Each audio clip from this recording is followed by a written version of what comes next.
Hai semua, saya Fisarudin dan kembali lagi kepada segmen video bersama Amans, dan hari ini saya nak bercakap specifically tentang 10 perkara paling awesome pada Samsung Galaxy Z Flip 3 5G. Kenapa Z Flip 3 5G je? Pasal saya secara peribadi merasakan Z Flip 3 5G mungkin ialah peranti yang akan jadi pemangkin kepada penggunaan peranti boleh lipat secara lebih meluas berbanding dengan peranti-peranti lain yang dipasarkan sebelum ini. Jadi kita mulakan dulu dengan rekaan old school tetapi dipadankan dengan spesifikasi 2021. Kata dari rekaan macam peranti yang kita gunakan pada awal millennium yang cool. Saya yakin banyak orang masih ada memori yang baik tentang zaman tersebut. Tetapi dengan Snapdragon 888 yang sangat berkuasa, 8GB RAM dan skrin 120Hz yang boleh hanya kita impikan pada awal millennium yang lalu. Dengan kata lain, kita memadankan rekaan yang timeless dengan pemproses yang berkuasa dalam satu rekaan yang cukup kompak. Bercakap pasal kompak, ini adalah peranti yang saya rasakan paling kecil pernah saya gunakan dalam masa 8 tahun.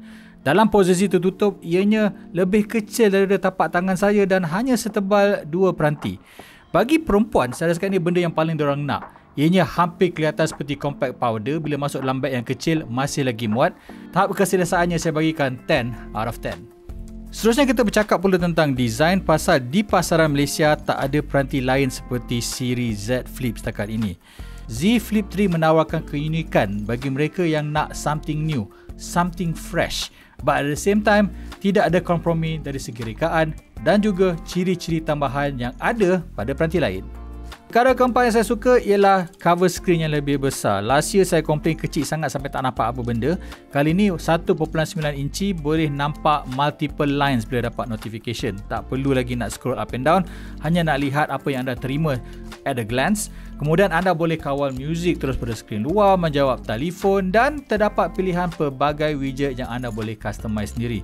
Best of all, kalau anda nak customization, anda boleh ubah imej latar belakang dengan apa yang anda mahukan ataupun padankan dengan Galaxy Watch 4 jika anda ada. Seterusnya nombor 5 ialah dengan skrin yang besar ini juga, proses nak ambil selfie jadi lebih mudah.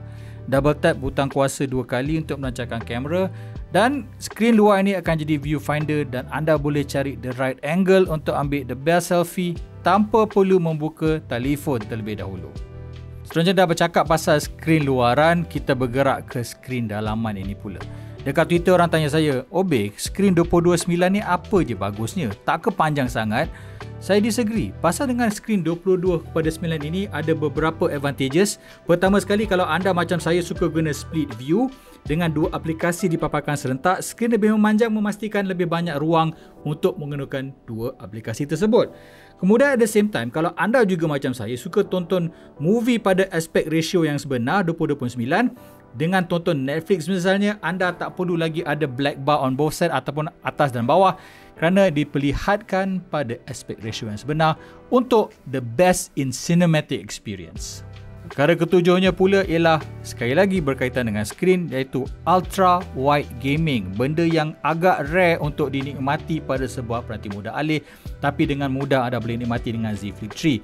Kalau anda banyak main game first person shooter macam saya, COD Mobile ataupun PUBG Mobile, tangan diletakkan pada kiri dan kanan, extreme left dan extreme right. Jadi jari anda tak lagi menghalang bahagian tengah skrin, jadi proses nak mencari musuh, menembak dan memenangi game yang anda mainkan menjadi lebih mudah. Perkara ke-8 ialah benda yang sangat personal bagi saya, pasal saya memiliki ketakutan peranti rosak kat luar tengah jalan tiba-tiba hujan ataupun pergi ke restoran letak peranti atas meja tiba-tiba air terjatuh. Jadi bagi saya, kemampuan ketahanan air IPX8 ini sangat penting pada peranti mercu, pasal sebelum ini kita tahu peranti boleh lipat tak ada yang menawarkan ketahanan setinggi ini. Nombor 9 adalah aksesori, pasal peranti yang baik hanya akan rasa lebih best dengan sokongan aksesori yang baik. Dan ekosistem aksesori tahun ini sangat bagus pada Samsung. Ada aksesori kerangka untuk kekalkan the whole team of early 2000 cool. But pada waktu yang sama, bila rangka ini dibuka, ada satu strap pada bahagian belakang untuk memastikan peranti tak terjatuh dengan mudah. Orang kata ada double safety, at the same time mengekalkan tema retro cool awal 2000 yang anda inginkan. Kali tangga ke-10 ialah cara menamatkan panggilan telefon pada Z Flip 3 ialah semudah ini. sangat cool dengan bunyi pop yang amat memuaskan. Jadi Samsung Galaxy Z Flip 3 5G dijual bermula pada harga RM3,999. Ia boleh dipratempah sekarang sehingga 21 September dan pembeli akan menerima pelindungan setahun Samsung Care Plus bernilai RM699 secara percuma yang menawarkan perlindungan dari kemalangan peranti, penggantian panel skrin, kerosakan air dan juga kerangka belakang peranti. Selain itu, pembeli yang melakukan pratempahan peranti ini akan turut menerima e-voucher kedai atas talian Samsung Malaysia e-Store sebanyak RM600. E-voucher ini boleh digunakan untuk anda membeli pack aksesori seperti Essential Pack, Lifestyle Pack dan juga Productivity Pack. Malah pack aksesori ini juga mempunyai rebate yang tersendiri, seperti contohnya pack Productivity Galaxy Z Flip 5G yang bernilai RM1,107. Sebenarnya anda hanya perlu tambah RM50 sahaja bagi mendapatkannya dengan kombinasi e-voucher dari peranti dan rebate dari pack Productivity yang tersebut. Dan kalau anda pembaca Aman, anda boleh menggunakan kod promosi khusus dari Aman iaitu AMZF3VIP. Saya ulang, AMZF3VIP bagi mendapatkan Galaxy Smart Tag Twin Pack yang bernilai RM209 secara percuma sementara stok masih ada. Pratempah boleh dilakukan sekarang sehingga 21 September 2021 di kedai atas talian Samsung Malaysia dan juga kedai Samsung Experience serta pengedar sah di seluruh Malaysia.